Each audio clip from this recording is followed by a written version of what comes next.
Je lis du livre de Exode chapitre 19, les versets 4 à 6, ce qui suit. Vous avez vu ce que j'ai fait à l'Égypte et comment je vous ai porté sur des ailes d'aigle et amené vers moi. Maintenant, si vous écoutez ma voix et si vous gardez mon alliance, vous m'appartiendrez entre tous les peuples, car toute la terre est à moi. Vous serez pour moi un royaume de sacrificateurs et une nation sainte. Voilà les paroles que tu diras aux enfants d'Israël. Prions. Notre Seigneur et notre Dieu, nous te remercions pour le privilège que nous avons de revenir vers toi en cet instant, afin de te louer, te bénir, te rendre la gloire qui t'est due et démontrer notre amour pour notre Créateur. Tandis que nous allons prendre le temps pour découvrir l'importance de ces versets, que seul le Saint-Esprit est à même de nous expliquer. Nous réclamons, Seigneur, son aide. Nous t'avons prié au nom de Jésus et pour ta gloire éternelle. Amen. Tu as noté que nous avons fait un grand écart. Nous étions avec Abraham et Abimelech, comment Dieu a parlé, l'origine du péché, etc. Et ensuite, Isaac vint au monde.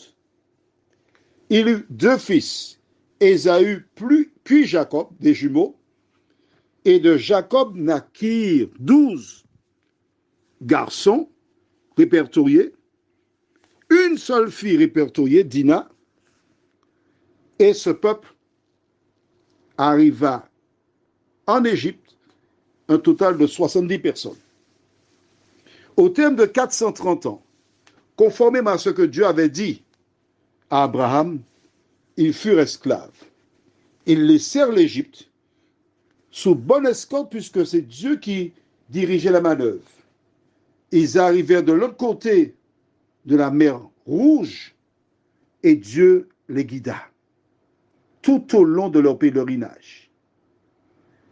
Ensuite, nous arrivons au chapitre 19 du livre d'Exode. Alors, il y a beaucoup de choses qui se sont déroulées au début, mais comme j'avais déjà vu ça dans les années précédentes, c'est pourquoi je n'ai pas revu ces choses, puisque ceux qui sont là depuis un moment auraient été fatigués. Maintenant, si certaines personnes voudraient savoir un peu plus, elles peuvent me contacter. Alors, que se passe-t-il donc ici? Pourquoi nous repartons à partir de ce verset? Dans le plan de Dieu, il ne devrait pas avoir de dirigeants spirituels. Eh oui, chaque homme, chaque femme dans son foyer est un ministre, un serviteur de Dieu. Dieu dit, vous serez un royaume de sacrificateurs. Qu'est-ce que ça veut dire? Que toutes les personnes qui font partie du peuple de Dieu sont des sacrificateurs. Or, le sacrificateur, c'est celui qui avait contact avec Dieu. Cela veut dire que chaque personne qui fait partie du peuple de l'Éternel doit avoir suffisamment de profondeur spirituelle pour s'adresser directement à Dieu. Un royaume de sacrificateurs et ensuite une nation sainte. Pourquoi une nation sainte? Rappelle-toi, Dieu est saint. Il est donc légitime que les enfants de Dieu, ceux qu'il accepte pour sauveurs, ces personnes soient aussi saints, comme est leur Père. As-tu déjà vu un chien miauler ou un chat aboyer? Si tu es un enfant de Dieu, tu dois être à l'image de Dieu. Prions. Notre Seigneur et notre Dieu, nous sommes heureux de savoir que ton désir, c'est que chaque personne soit un sacrificateur. Parce que nous faisons partie d'une nation sainte.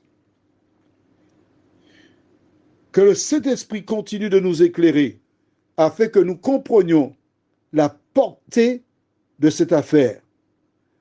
car nous reviendrons ensuite dans Genèse 20 pour comprendre pourquoi que ce n'est pas seulement Abraham qui devait être un prophète, mais c'est l'ensemble du peuple de Dieu qui doit être aujourd'hui des prophètes. Garde-nous dans ta paix, dans ta grâce, au nom de Jésus pour ta gloire éternelle. Amen. Je te souhaite une bonne journée.